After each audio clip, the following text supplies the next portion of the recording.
Hi everyone, welcome to this edition of Crime Time. Today we're going to be talking with journalist and author Mark Ebner about a story that he wrote back in 2007 that recently reappeared and was republished with some additions in the Daily Beast on November 20th. It was about Bill Cosby and allegations that Cosby had been engaging in raping and drugging women for years and that he'd gotten away with those alleged illegal activities. And now Ebner's piece appeared on November 20th, and basically you said, I told you about Bill Cosby in 2007. What is it that you told, and why wasn't it picked up all over, the world? Prior to 2007, before I actually put pen to page on this piece, I had been hearing for years about Bill Cosby and rumors that he'd been doing this, i.e. drugging and sexually abusing, if not raping women, allegedly. Streets don't lie. You have your ear to the ground in Hollywood, there's something to it usually. So finally, one of my colleagues, I don't need to mention him here, although he'd probably enjoy it, said, I have one of his victims. And I said, well, let me meet her. We went out to dinner, I met her, just casual, and then I followed up with a long phone call and I said, tell me your story. Enough distance. I had already met her. Look, I've been writing about crime for years and I can spot the angle shooters, the shakedown artists, and the con artists, okay? I mean, this particular woman didn't want so much as a cup of coffee from me. She, like the other woman, Tamara Green, that I also spoke with, it felt to me like they were just trying to unburden themselves, carrying this around, for as long as they had. So anyway, now I've got two sources. Tamara Green, the lawyer, she was living in upstate California at the time, on my own dime. Got in my car, drove up there, and I interviewed her in person. I had Joan Tarshis. And via proxy, via her lawyer, Andrea Constant, the woman who filed, people say, why aren't there any criminal charges? Why was it? Andrea Constant went to the cops. She filed a report. The DA, who today has been on record with the infamous words, I think he was guilty, but, asterisk, asterisk, asterisk, we didn't have enough evidence. Well, do your job, man, get the evidence. This is a fresh allegation. That was in 2004. She ended up making a civil claim. Her lawyer, Dolores Traiani, kicked some ass, and she got a settlement, and now she's moved on with her life, and she's living in Canada. So 1, 2, 3 sources. Hey, I'm good. I wrote the story. And then nothing. Granted, scrappy little website, HollywoodInterrupted.com. But you know what? I've been in the media, working as a journalist for years. People take notice when I give them, tips. I went back through my emails. And when I published that story, and I asked you, you guessed 40, I went to 33 outlets that I've all had experience with almost all of them, and nothing. They did not want to touch Mr. Cosby. And I was just rather stunned. I went to my agent. I floated it as a book idea. And she was livid. This is William Morris Endeavor. And she was like, Mark, don't you know Cosby's been a client of ours for 50 years? And I'm like thinking to myself, yeah, okay, protect the alleged rapist. This is it's the same old story, but it's a much bigger story because we're talking about Bill Cosby. We're talking about an icon, and we're talking about, take it out of the realm of entertainment. This is if these allegations are true, we're looking at, one of the most prolific serial rapists of all time. Forget about his celebrity, okay, for a minute. Hannibal Buress. We just, we're going to take a look at that, actually. Why don't you set it up and basically the story began to break. Let me just tell the audience, or I'll set it up.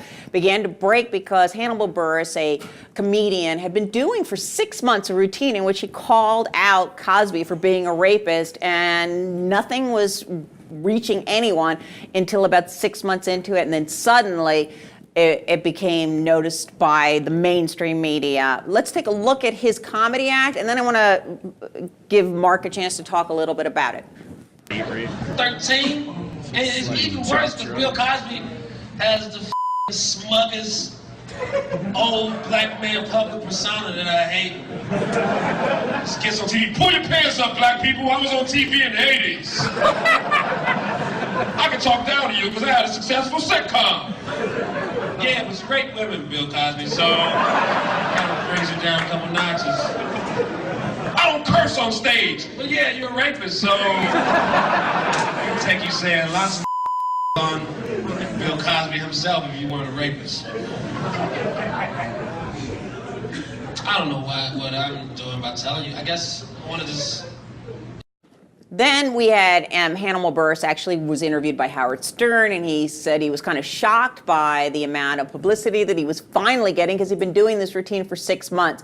Now, let's get back to you. You'd written the story years ago. Yeah, I mean, well, Hannibal Buress is, you know, he's like a deer in the headlights. He's like, what? This is just, I'm doing my act, you know, and there are no sacred cows, and I admire him for that. At the same time, it's really interesting. Why was he the lightning rod? What has happened? You know, my landlord, actually, she's a good writer, Lisa Derrick, said something really interesting. She said, this is why we always need our court jesters. And that kind of resonates, you know, that the power of social media and everything else just took a piece of his act, which had some very serious undertones. You know, because he's like, what? You're old man, you're going to tell me how to do my act? You're going to tell me to pull up my drawers? You're a rapist. This is what he said. And it just caught fire. And it brought attention to the whole thing. Not the least of which was BillCosby.com or whatever, you know, suggested that the public do, what was it? Meme me.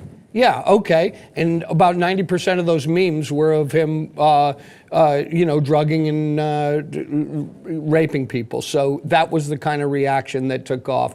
And then... That's basically, just so everybody knows it, because you don't, writing a caption for a picture. Yeah, okay, yeah. So he got memed. He really did. But then, you know, what happened was Noah Shachtman at the Daily Beast came to me and he said, hey, Ebner, do you want to do a story on Cosby? And I said, frankly, no. And he says, you want to, how about we license your original story? And I said, now you're talking. And he goes, can you top it off for us? And I'm like, absolutely. I'll bring it up to date. Ran the story and kaboom. You know, I'd like to have this sort of like I told you so thing, but this is nothing new. The media has been protecting him against this kind of bad publicity for decades. And it's nothing new. It's, look, if we go back to the whole premise of Hollywood Interrupted, the book I did in 2004, at about the time he was involved with Andrea Constand, and interestingly enough, it was the same thing. We were saying the media is complicit in protecting these celebrities.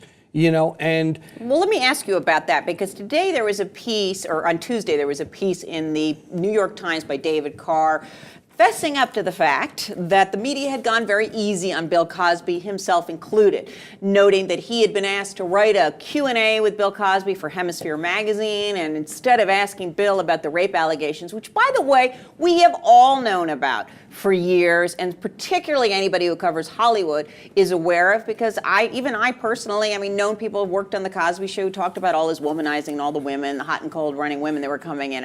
They didn't discuss the fact that he was raping them, but he certainly was known as a habitual sexual harasser and somebody sleeping with just about every young woman that came on the set. But that certainly, some of the sources that I had were actually saying that at the time. I mean, back then. But let's talk about David Carr. What did you think about his piece in the New York Times? And what did you think about his? Honest. Yeah, what he had to say. I'll be honest. He lost me when he mentioned the outlet for that gig that he had the opportunity to interview Bill Cosby. Hemisphere's magazine, not exactly a bastion of hard journalism. In fact, even if he had asked Bill Cosby, off his set questions about these allegations, it never would have run in a United Airlines in-flight magazine. It's just not going to happen. So for him to be saying how bad he feels, it's like, pick a better outlet, man. I mean, it's just, it wasn't going to happen anyway. He knows that.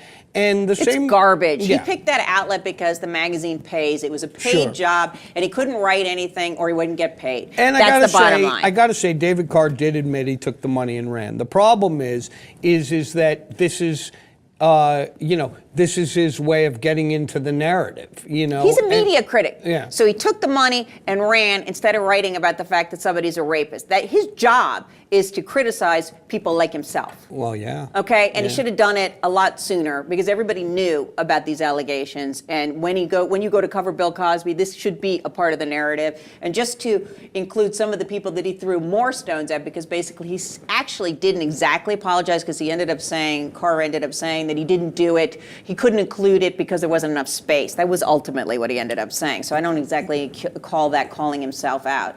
But he also spoke about Mr. Whitaker's book about Cosby, in which there is no mention whatsoever. Well, this the is rape another or problem. allegations. As much as I want to feel bad for Mark Whitaker, a newsman, a brother in ink, I just don't know. I'm stunned. Part of me feels a little bit bad about him that his book is tanking or whatever. Maybe it's not. Maybe people are buying it. Maybe the audience at that sold-out show that Cosby did, of the few that are still remaining, the ones, the sellout crowd in Melbourne, Florida, that gave him a standing ovation, maybe they want to buy that book. But certainly nobody who's been inundated with all these stories and all these allegations and everything else wants to read the feel-good Bill Cosby biography. Now, Mark Whitaker, newsman, okay? He made a deal. People don't understand. They want to vilify this guy and say, he didn't address these allegations. Well, of course not. It was an approved biography. If you want to write the truth, don't get into bed with your subject. Certainly not a guy who's, may slip you a Mickey. Because that's what happened to him, and that's what happened to his career. Boom, like that, So, Mark, I feel bad for you, but still, this is what happens when you do approved biographies. Let's talk about the reporter from the AP who actually was in a room with Bill Cosby and asked the question. If you could, guys, let's play a quick look at Bill Cosby's answer to allegations that he's been raping and drugging women. I have to ask about your name coming up in the news recently regarding this comedian. No, we don't answer that. Okay. I just wanted to ask if you wanted to respond at all about whether any of that was true. There's no response. And the rest of that clip is, no, we don't answer that. Go ahead. Yeah, you said it twice. Well, that news organization sending that kid out to interview Cosby, and try and sandbag him while talking about his art collection. It was don't send a kid in to do a man's job. That's the answer to that. Because if I was sitting there, I know, and had those questions ready, sandbagging him or not, when he starts trying to dictate how I do my job and everything else. How long have you been in TV, Mr. Cosby? 50 years? Do you know what a live mic is? Do you know about a hot mic? Because if you don't, you just blew it. Because all he did was bully that poor kid, called his publicist into the situation.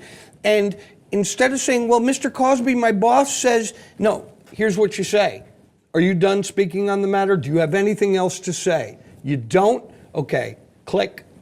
I'm out of here. Done. That's how that should have been handled. Poor kid was just, a little bit frazzled. But by the same token, or you could have waited for Cosby to get up and leave. by the he doesn't same want to answer token, it. what that particular reporter brought out in Cosby was, and anybody can see it on the internet, is a very, very dark side. Very dark side, very bullish. I was talking to someone about his body language. If you look closely at that particular video, Cosby is sitting there with both hands over his crotch, literally. And he's leaning like this, very protective of something, wouldn't you say? And his wife, Camille, is leaning away from him with this crazy smile plastered on her face. I don't know what it means. I don't know what that means, but there's obviously something dirty going on if he cannot, under any circumstances, even address these allegations. Let's just say maybe he was told not to speak about the matter by his lawyers. by his lawyers. Which one would that be? He's had 2 lawyers that have made statements about this, and they both screwed the pooch. Number one, John Schmidt, the first guy that came out, irresponsibly said all these women have been discredited. I'm paraphrasing, okay? Ooh, you just tarred every woman that has spoken up and saying that they're not credible. You're in trouble, mister. And you know what happened behind the scenes there. Dolores Troiani, Andrea Constand's woman who had a sealed settlement with Cosby over these issues, alleged drugging and sexual abuse. Andrea Constant, you know Dolores Troiani said, you just tarred my client in with all these other women. We're coming after you. I have the feeling Andrea Constant is not a woman to be trifled with. Wouldn't you agree? Yes. And the thing about that is that they retracted it. They pulled it up and they said, oh, it's not about her. No, basically, Yeah. they broke the settlement agreement. If there's a confidentiality Yeah. agreement and one side speaks about what's the confidential settlement it is, that means the other side is free to speak about all the matters which were behind the Exactly. reason for the confidential settlement. Oh, So that's what and you're they talking backtracked about. out. They took it off. You go to where that was. There's an error message. They said we weren't talking about her. Blah blah blah. And you know what? That was all right. First of all, John Schmidt, you're a weasel. Now, the other guy, we're fond of talking about him on this show, Marty Singer. This is a guy you call when you're guilty. Okay? You know, I don't this is know. a guy you want to have on your side when you're in trouble, because that's what he does. Okay? Good, bad, or indifferent. I can't agree that everybody he represents is guilty. But yes, oftentimes when people are in trouble, they call Marty Singer. Yeah, I know. Like most of the And time. I threw the air quotes out. Got it's it. like, you know, Go ahead. what I'm saying is it's important to know the collusion that went on behind the scenes with Marty Singer's direct involvement. And this takes us back to, you know, the middle of the decade. A reporter sitting at a desk at the National Enquirer, Robin Mizrahi, I wouldn't say her name if she hasn't been out publicly already, but The Guardian did a great piece on this, and this will show you some media complicity. Okay. What had happened was she had interviewed a woman named Beth Ferrier, who told her story like everyone else, all these other women. She told her story. Not only did she tell her story, and Robin had hard reporting on this, she passed a lie detector test. Now, you know, we don't, as journalists, we're not pulling out the lie detector test every time. It's kind of meaningless, but that's cover your ass at the tabloids. It's standard. That's what they do with sources, okay? She had the story, she had it written, she had it ready to go. And this is a woman who's obviously sensitive to the issues and not all hardened by being a tabloid reporter, feeling really good about this story. Well, what happened was it got back to Cosby's camp, i.e. Marty Singer, and they said, stop this. What's it going to take? You know, and I'm kind of like imagining how it went down. What's it going to take to get this story pulled? And now they had a bargaining chip. National Enquirer had put out a $100,000 reward for the, you know, to capture to get his son's killer, the Russian kid who senselessly murdered Ennis. Bill Cosby's son, Ennis. Okay, it worked. You know, like it's like America's Most Wanted or anything else. It worked. It got the kid. So they said, "All right, Cosby, we'll bury this story. You're going to have to make a deal here." And the editor from New York, Marty Singer, I believe, and Bill Cosby all met in a hotel room in Houston, Texas, far away from the prying eyes of Hollywood, and they sat and they negotiated the deal to get that story killed. And what it was they got an exclusive interview with Bill Cosby, where basically it's just a puff interview with him thanking the Enquirer for helping to find the killer of his son, and then saying something, mumbling something about all these allegations. Oh, it's a shakedown. They just want my money. I'm a celebrity, blah, blah, blah. And that was it. So in other words, everybody, Marty Singer, the editor in New York, and poor Robin, the woman who had, you know, actually reported out this story, to see it buried, all have to go to sleep that night knowing they just covered up for an alleged rapist. You know, that's why I get a little bit angry when I think that the lengths that guys like Marty Singer will go to protect their clients. Is he a good guy to have on your side? Yeah, if you're guilty. That's what I'm trying to say. So let me ask you about the women. There's been a lot of talk, a lot written about these ladies, certainly coming from a lot of unnamed sources, but also coming from Marty Singer, that the allegations are old, that there have never been any criminal charges brought. Even Whoopi Goldberg raised that point on The View in defense of Bill Cosby. Yeah, but come on, Whoopi Goldberg is the same woman when discussing Roman Polanski had the gall to say on national television that, well, that's not rape. What is not rape about drugging and anally statutory raping a minor? I mean, what's not rape? Where's the gray area there? And then pleading guilty. Whoopi, come on. I can't, it's just sort of like, I don't even want to hear it. I know you're on a show where there's opposing views and you want to be this and that. Yeah, we don't, there's no hard evidence yet. People are saying follow the drugs, Well, which decade are we talking about? Right. Are we talking about the 60s? Because it was probably Seconal, if the allegations are true. That was a knockout drug that was invented in 1934, okay? Maybe Quaaludes in the 70s. Who knows? But it's not unusual for a celebrity to have a pharmacy in their hotel room, which is almost exactly what some of these women are saying. Well, before we even go forward, let's talk a little bit. I mean, I want to talk about the different women and how they're being treated, not only by how they're being treated by the media. And one reporter in particular, Don Lemon on CNN, interviewing one of the victims. I know that on this show that Jim Clemente said that he thinks that Don was somewhat inartful in what he was saying, and there have been a lot of people that have, that he didn't mean to say. Is that the word Clemente used, inartful? I don't think so. Well, I'm going to ask him. But anyway, I was away. I was in Europe, and I did get a quick look at it. So let me take a look. Let's take a look at what Don Lemon had to say. You guys can be the judge of it yourself. Said this last night, that you lied to him and said, I have an infection, and if you rape me, or if you have intercourse with me, then you will probably get it and give it to your wife. Right. And you said he made you perform oral sex. Right.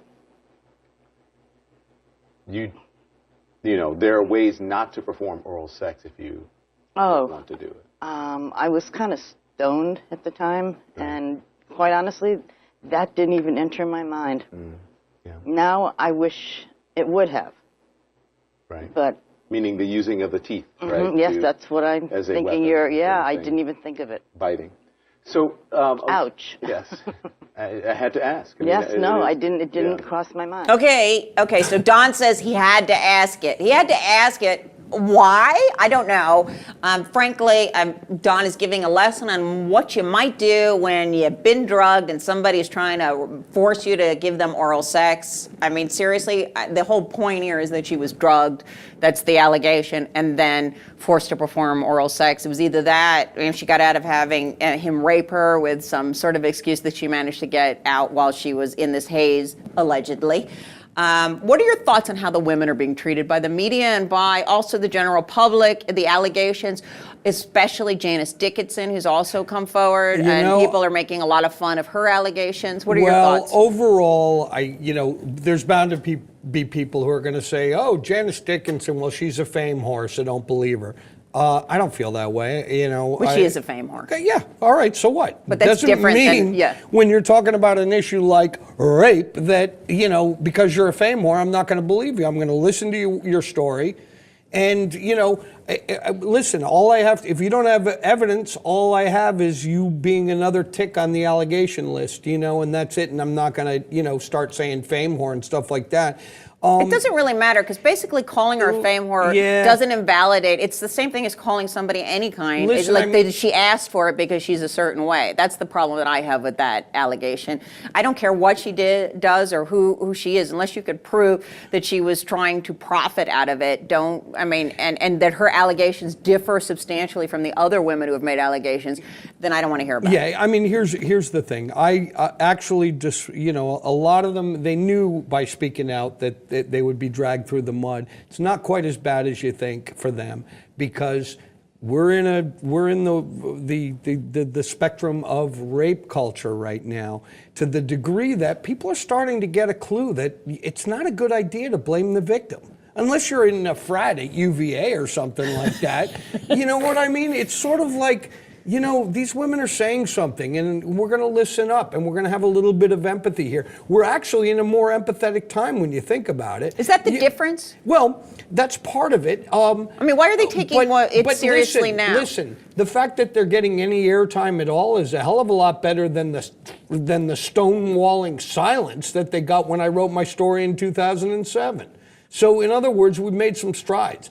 You know, they're being taken seriously to the extent that they're getting on national television and being allowed to tell their story. Now, everybody thinks they're getting paid for these interviews. They're not.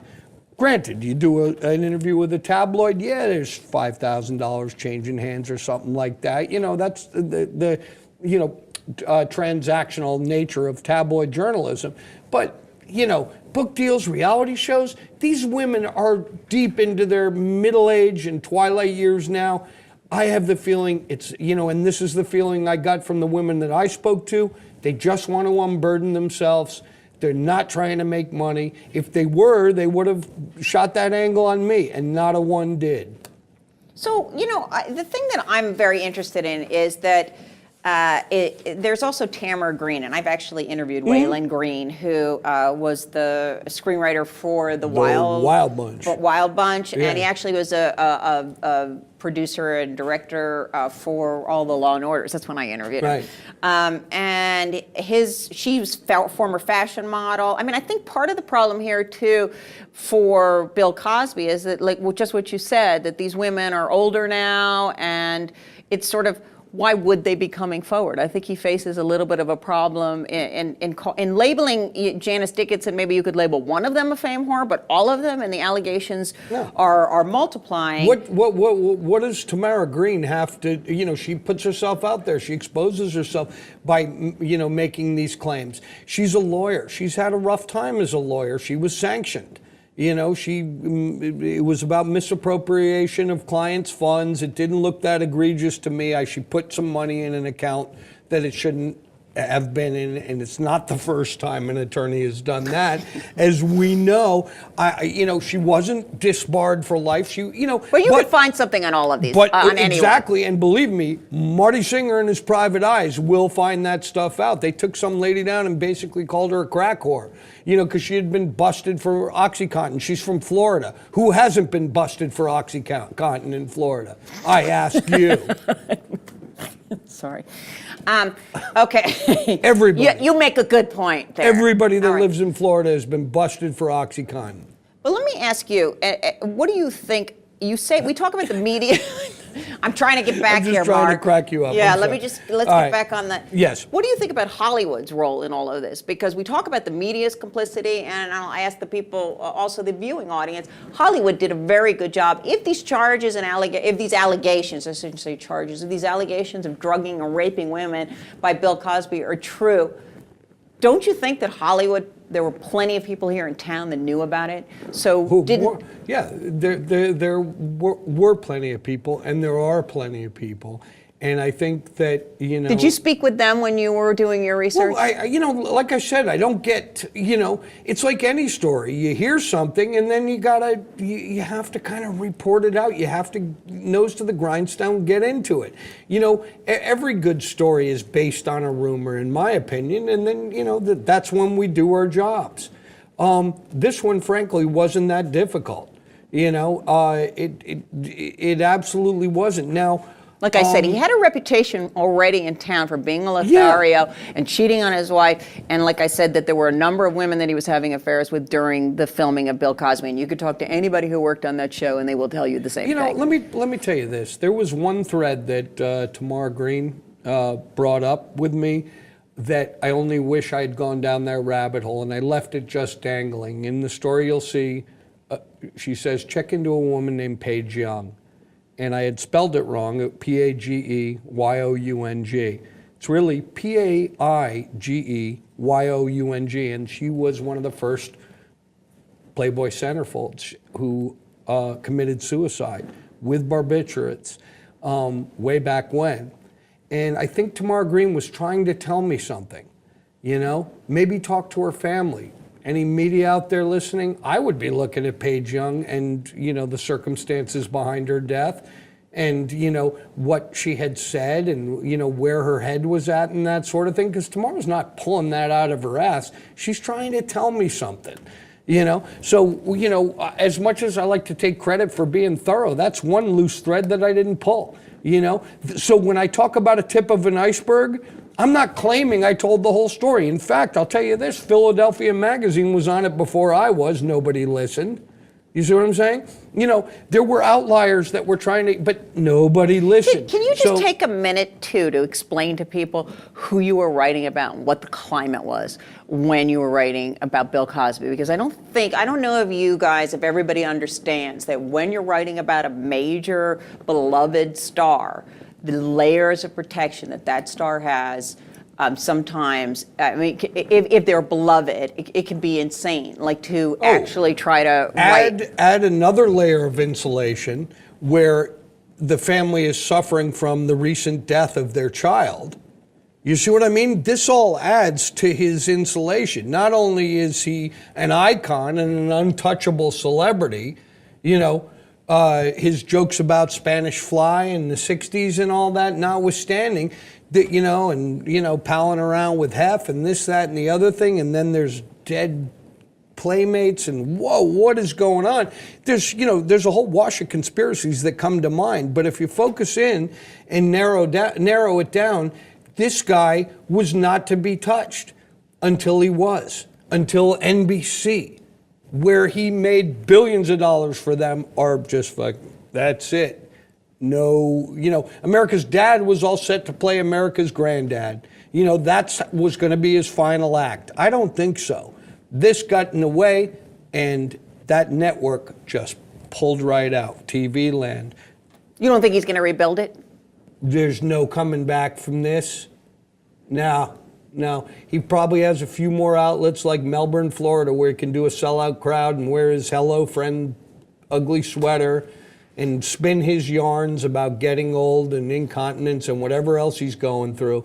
But, you know, this is, you know, by not addressing, by not stepping up and, you know, and letting these lawyers, you know, these bargaining, despicable attorneys do the talking for him, he's burying himself even deeper. And the public's not stupid. They get it. You know, I mean, just talk to somebody.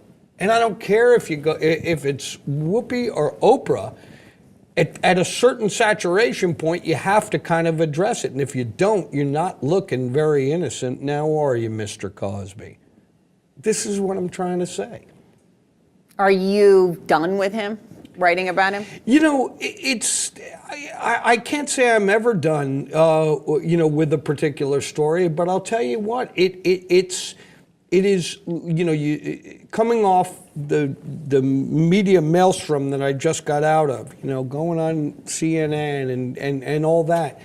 It's exhausting. It really is. And then the media sniping and and now it's becoming a story about how the media protected him. So the media is cannibalizing itself. Everybody's attacking everybody else. And then David Carr, like you said at the New York Times, is, now I'll attack myself and I'll end up looking good as a result. No, I don't think so. So it's just ugly. It's so corrupt. It's just ugly. How about do your job starting now? And what did they write about? Yeah. Not yesterday. I don't care. I did my story. I warned you.